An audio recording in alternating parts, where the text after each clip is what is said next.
ఆ శ్రీరాముడు శ్యామవర్ణం గలవాడు, యువకుడు, ఎర్రటి కన్నులు కలవాడు, ఏనుగు వంటి నడక కలవాడు, మోకాలి వరకు పొడవైన చేతులు గలవాడు, అందమైన భుజాలు గలవాడు, సింహం వంటి మూపురాలు గలవాడు, మహాబలుడు, సకల ప్రాణుల మనస్సుకు ఆనందాన్ని కలిగిస్తూ ఉంటాడు. ఆ శ్రీరాముడు 11,000 సంవత్సరాలు రాజ్యం చేశాడు. రామో రామో రామ ఇతి, రామో రామో రామ ఇతి, ప్రజానామభవత్కథాగా, ప్రజానామభవత్కథాగా, రామాద్రామం జగదభూత్, రామాద్రామం జగదభూత్, రామే రాజ్యం ప్రశాసతి, రామే రాజ్యం ప్రశాసతి. శ్రీరామచంద్రుడి పరిపాలనలో ప్రజలందరూ నానా సందర్భాలలో ఏ మాట మాట్లాడుకున్నా రామ రామ రామ అని అనుకుంటే ఉండేవారు. ప్రతి సందర్భంలో రామ అని మాట్లాడేవారు, రామ అని నిలిపేవారు, రామ రామ అనేవారు, జై శ్రీరామ జై శ్రీరామ్ అనేవారు. శ్రీరాముడి కారణంగానే జగత్తంతా రామమయం అయిపోయింది. తర్వాత సమయానుసారంగా తనకు తన సోదరులకు ఇద్దరు పుత్రులు కలుగగా ఆయన 8 రాజవంశాలను స్థాపించాడు. తర్వాత 4 వర్ణాల వారిని కూడా తన స్వధామానికి అంటే తన లోకానికి తీసుకొని వెళ్ళాడు. ఓ సృంజయ్య, ఇది శ్రీరాముడి కథ. ఆయన ధర్మ జ్ఞాన వైరాగ్య ఐశ్వర్యాలనే 4 నీకంటే చాలా మంగళకరుడు. ఆయన కూడా దేహాన్ని విడిచిపెట్టాడు. మరి నీ పుత్రుడైతే ఏ యజ్ఞమూ చేయలేదు, ఏ దక్షిణ ఇవ్వలేదు, ఏ దానమూ చేయలేదు. కనుక నీ పుత్రుడి కన్నా ఆ శ్రీరామచంద్రుడే గొప్పవాడు కదా, పుణ్యాత్ముడు కదా. కనుక మరణించిన నీ పుత్రుడి కోసం దుఃఖించకు అని నారద మహర్షి సృంజయుడికి చెప్పాడు. శ్రీకృష్ణాయ పరమాత్మనే నమః. 60వ అధ్యాయం. నారద మహర్షి సృంజయ మహారాజుకు ఇలా చెప్పాడు. ఓ సృంజయ, భగీరథుడు అనే రాజు మరణించడాన్ని విన్నాం కదా. ఆయన తన పూర్వులకు పాపలోకాల నుండి తరింపజేయాలని గంగను భూమి మీద అవతరింపచేశాడు, ఆ భూమి మీద ప్రవహింపజేశాడు. ఆ రాజు బాహుబలానికి ఇంద్రుడు ఎంతో సంతోషించాడు. ఆ రాజు ఉత్తమమైన దక్షిణలిచ్చి యాగాలు చేశాడు. దక్షిణలు ఇస్తూనే యాగాలు చేయాల్సిందే కదా. హవిస్సులతో 100 అశ్వమేధ యజ్ఞాలను చేసి దేవతలకు సంతోషం కలిగించాడు. ఆయన చేసిన యజ్ఞాలలో ఇంద్రుడు సోమరసాన్ని త్రాగి సంతోషించాడు. ఆయన బాహుబలంతో 1000 కొద్ది అసురులను జయించి పూజితుడయ్యాడు. ఆ భగీరథుడు యజ్ఞం చేసే సమయంలో గంగానదికి 2 ఒడ్డుల యందు బంగారు ఇటుకలతో స్నానఘట్టాలను నిర్మించాడు. అంతేకాదు, ఆయన అనేక మంది రాజులను రాజపుత్రులను జయించాడు.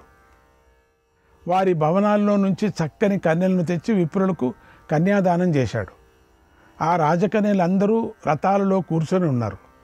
ఆ రథాలన్నిటికీ 4 గుర్రాలు ఉన్నాయి. అలా ప్రతి రథం వెనుక 100 ఏనుగులు ఉన్నాయి. అవి బంగారు ఆభరణాలతో అలంకరించబడి ఉన్నాయి. ప్రతి ఏనుగు వెనకాల 1000 గుర్రాలు ఉన్నాయి. ప్రతి గుర్రం వెంట 100 గోవులు ఉన్నాయి. ఆ గోవుల వెనక మేకలు, గొర్రెలు, కోళ్ళు ఉన్నాయి. ఇలా భగీరథ మహారాజు సమృద్ధిగా దక్షిణలు ఇచ్చాడు. ఇంకా ఎన్నో యజ్ఞాలు చేస్తూ దక్షిణలిస్తూ గంగా తీరంలో నివసించాడు. ఆ భగీరథుడు దాన సంకల్పం చేసే సమయంలో విడిచిన నీరు ఒక ప్రవాహంలాగా గంగానదిని ముంచెత్తింది. అంటే అంతవరకు దానం చేశాడు. దాంతో గంగాదేవి కలత కూడా చెందింది. నాకన్నా అదే ఎక్కువైపోయింది, కమండలం నుంచి నీళ్ళు వచ్చేవి. రూపాన్ని ధరించి వచ్చి రాజు తొడ మీద కూర్చుంది. అలా గంగ భగీరథుడి పుత్రిక అయ్యింది. అందువల్ల గంగకు భాగీరథి అనే పేరు వచ్చింది. భాగీరథి అనే పేరు. ఆయన తొడ మీద కూర్చోవటం వల్ల ఊర్వశి అనే పేరు కూడా గంగకు వచ్చింది. చూసారా, భగీరథుడు ఇక్ష్వాకు వంశంలోని సమృద్ధిగా ఉన్న దక్షిణలతో గొప్ప యజ్ఞం చేశాడు. అటువంటి ఆయనను గంగాదేవియే తండ్రిగా వరించింది. ఆయన చేసిన యజ్ఞానికి ఇంద్రుడితో కలిసి దేవతలు ప్రత్యక్షంగా వచ్చి శోభింపజేశారు. ఆయన సమర్పించే హవిస్సులు చక్కగా స్వీకరించారు. ఆయన యజ్ఞం ఎలాంటి విఘ్నాలు లేకుండా జరిగింది, ఏ బాధ లేకుండా జరిగింది. ఆయన ఇంద్రియ నిగ్రహం గలవాడు. యజ్ఞంలో ఆయన ఎవరికి ఏది ఇష్టమైందో దానిని ఆయన ఇచ్చాడు. చివరికి విప్రుల అనుగ్రహంతో ఆయన స్వర్గానికి చేరాడు. సూర్యుడిలోని అంతర్యామి పురుషుణ్ణి పొందటానికి కర్మయజ్ఞము, యోగయజ్ఞం అనేవి ద్వారాలవి. సూర్యకిరణాలను పానం చేసే మహర్షులు ఈ మార్గాలను అనుసరిస్తారు. కానీ పుణ్యాత్ములైన మహర్షులు ఆ ప్రయోజనాన్ని పొందటానికి కర్మయజ్ఞ, యోగయజ్ఞాల కన్నా భగీరథుడిని దర్శించటానికే ఎక్కువ ఇష్టపడతారు. ఎందుకంటే భగీరథుడు అంత గొప్పగా సాధన చేశాడు. ఓ సృంజయ, భగీరథుడు ధర్మ, జ్ఞాన, వైరాగ్య, ఐశ్వర్యాలతో నీకంటే శ్రేష్ఠుడు, గొప్పవాడు. మరి నీ పుత్రుడిని చూడు, ఏ యజ్ఞము చేయలేదు, ఏ దానము చేయలేదు, ఏ దక్షిణము ఇవ్వలేదు. కనుక మరణించిన ఆ భగీరథ మహారాజు మరణించిన నీ పుత్రుడి కంటే కూడా పుణ్యాత్ముడు, గొప్పవాడు. అందుచేత నీ పుత్రుడి కోసం దుఃఖించుకు అన్నాడు సృంజయ రాజుతో నారద మహర్షి. నారాయణ నారాయణ నారాయణ. 61వ అధ్యాయం. నారద మహర్షి సృంజయుడికి ఇలా చెప్పాడు. ఓ సృంజయ, ఇలబిలుడి పుత్రుడు దిలీప మహారాజు, ఆయన కూడా మరణించాడు. ఆ రాజు 100ల కొద్దీ యజ్ఞాలు చేశాడు. లక్షల కొద్దీ విప్రులను సత్కరించాడు. వారు శ్రద్ధగా ఎన్నో యజ్ఞాలు చేశారు. వారికి వేదాలలోని కర్మకాండ, జ్ఞానకాండాల తాత్పర్యం తెలుసు. వీరి వేదంలో చెప్పిన యజ్ఞాలు చేసిన వారు, పుత్రులు పౌత్రులు కలవారు. ఆ దిలీపుడు తాను చేసిన మహాయజ్ఞంలో ఈ భూమినంతా దానం చేశాడు. దిలీపుడి యజ్ఞంలో బంగారుమయమైన మార్గాన్ని ఏర్పరిచారు. ఇది ధర్మంతో సంపాదించబడిన పుణ్య మార్గంగా దేవతలు భావించారు. ఇంద్రుడితో కలిసి వచ్చారు. అక్కడ పర్వతాలలో సమానమైన ఏనుగులు వేల కొద్దీ ఉన్నాయి. ఆ యజ్ఞమంటపం అంతా బంగారుతో నిర్మించబడింది. ఆ యజ్ఞంలో రకరకాల రసాల ప్రవాహాలు ప్రవహిస్తున్నాయి. పర్వతాలంతా ఎత్తు భక్ష్యాలున్నాయి. అంటే అంత పెద్ద యజ్ఞం. బంగారు యూపస్తంభాలు అరచేతులతో కలిపి పట్టుకోదగినంత లావుగా ఉన్నాయి. బంగారుమయమైన ప్రత్యశాలాలు ఆ యూపస్తంభాల మీద గుండ్రంగా ఉన్నాయి. వాటి మీద 13,000 మంది అప్సరసలు నృత్యం చేస్తూ ఉన్నారు. యజ్ఞంలోని యూపస్తంభం మీద ఉండే వలయాకారంగా ఉన్న చక్రాన్ని చషాలం అంటారు. వాటితో అతి గొప్పది ప్రచశాలం. ఆ యజ్ఞంలో విశ్వవసు సంతోషంతో స్వయంగా వీణను వాయించాడు. అది చూసి సకల ప్రాణులు దిలీప మహారాజును సత్యవ్రతుడు అని భావించారు. అక్కడికి వచ్చిన అతిరథులు రంగ ఖాండీవాలు అనే లడ్డూలు, వివిధ ఆహార పదార్థాలను భుజించారు. మత్తెగ్గి ఆ మార్గంలోనే పడుకున్నారు. ఆహార పదార్థాలను భుజించారు. అవి తింటూనే మత్తెక్కుతాయట. ఇలా అద్భుతంగా యజ్ఞం చేసిన విషయంలో ఇతర రాజులెవరూ దిలీపుడికి సాటిరారు. ఇది ఎంతో అద్భుతమని నా ఉద్దేశం. నీళ్లలో దిలీపుడు రథం మీద ఉండి యుద్ధం చేస్తూ ఉంటే ఆయన చక్రాలు నీటిలోనికి మునిగిపోవు. దిలీపుడు గొప్ప ధనుర్ధారి. యజ్ఞంలో సమృద్ధిగా దక్షిణలు బాగిచ్చాడు. ఆయన సత్యవాది. ఆ దిలీపుడిని చూసిన వారు కూడా స్వర్గలోకాన్ని పొందారు. అది చూస్తే చాలట స్వర్గాన్ని పొందుతారు. అంతటి పుణ్యాత్ముడు ఆ దిలీపుడు. అతడికి ఖట్వాంగుడు అనే మరో పేరు కూడా ఉంది. దిలీపుడి నివాసంలో ఎప్పుడు మంత్రపఠనం, అల్లెత్రాటి ధ్వని, శస్త్రాభ్యాసం, త్రాగండి, తినండి, స్వీకరించండి అనే ఈ 5 ధ్వనులు వినిపిస్తూనే ఉంటాయి.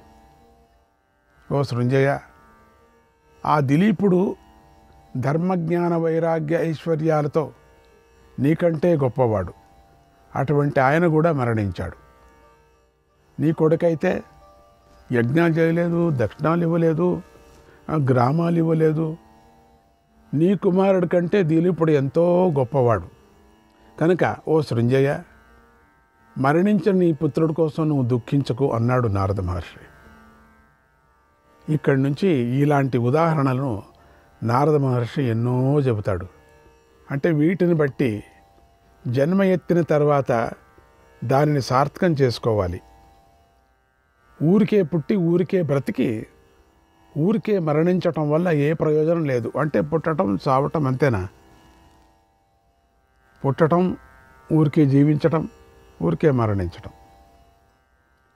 ఆ జన్మ వ్యర్థమని తెలపటానికి కూడా వ్యాస మహర్షి ఈ ఉదాహరణల ద్వారా చెప్తున్నాడని గ్రహించాలి మనం. అంటే జన్మ సార్థకం చేసుకోవాలా. శ్రీకృష్ణాయ పరమాత్మనే నమః. 62వ అధ్యాయం. నారద మహర్షి శృంజయుడికి ఇలా చెప్పాడు. ఇంకా చెప్తూనే ఉన్నాడు. ఓ శృంజయ, యువనాశ్వుడి పుత్రుడైన మాంధాత మహారాజు కూడా మరణించాడని వింటున్నాం. అవును మహానుభావ, అందరూ మరణించారు. లేదని నేను చెప్పను. ఒక్కరూ ఉండరు. ఆ మహారాజు వదలడే కూర్చో. ఆ మహారాజు దేవతలను, అసురులను, మానవులతో కూడిన ముల్లోకాలను జయించాడు. పూర్వం అశ్వినీ దేవతలు అతన్ని పితృగర్భం నుండి తీశారు. పూర్వం ఒకనాడు యువనాశ్వ మహారాజు వేటాడాలని అడవికి వెళ్ళాడు. అప్పుడు ఆయన గుర్రం అలసిపోయింది. ఆయనకు బాగా దాహం వేసింది. దగ్గరలో ముని ఆశ్రమం ఏదైనా ఉందా అని ఆయన పరిశీలించాడు. ఒకచోట పొగ కనిపించగా అక్కడికి వెళ్ళాడు. చూస్తే అదొక ఆశ్రమం. అక్కడ ఒక యజ్ఞ మండపం ఉంది. ఆ మండపంలో ఒక పాత్రలో నేతితో కలిసిన మంత్రించబడిన నీరుంది.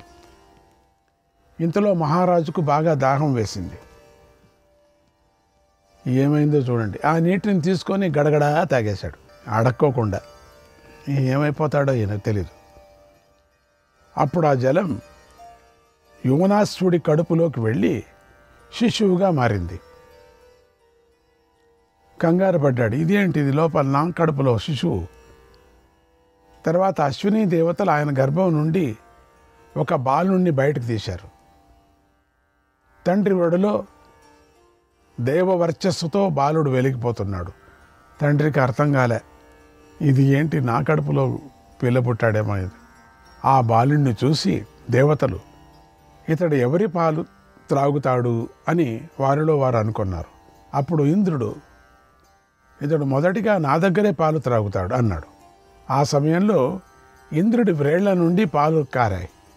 ఇంద్రుడు నా వద్ద పాలు త్రాగుతాడు అనటం వల్ల ఆ బాలుడికి మాంధాత అనే పేరును పెట్టారు.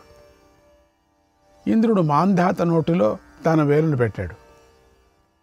ఆ వేలు నుండి పాలు నేతిధారుడు స్రవించాయి.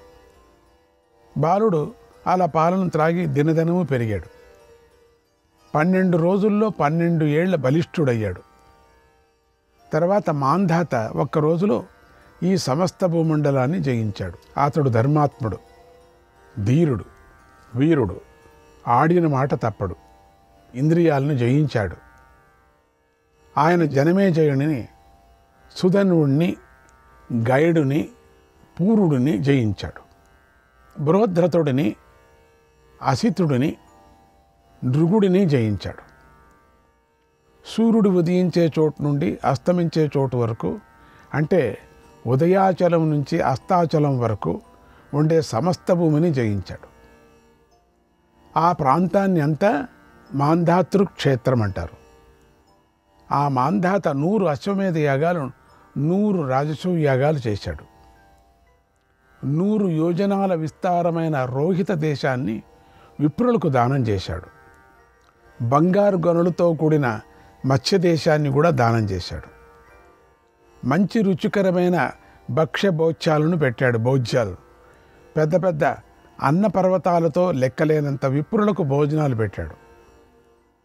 అయినా ఆహార పదార్థాలు తరగలేదు. జనం మాత్రమే తగ్గారు.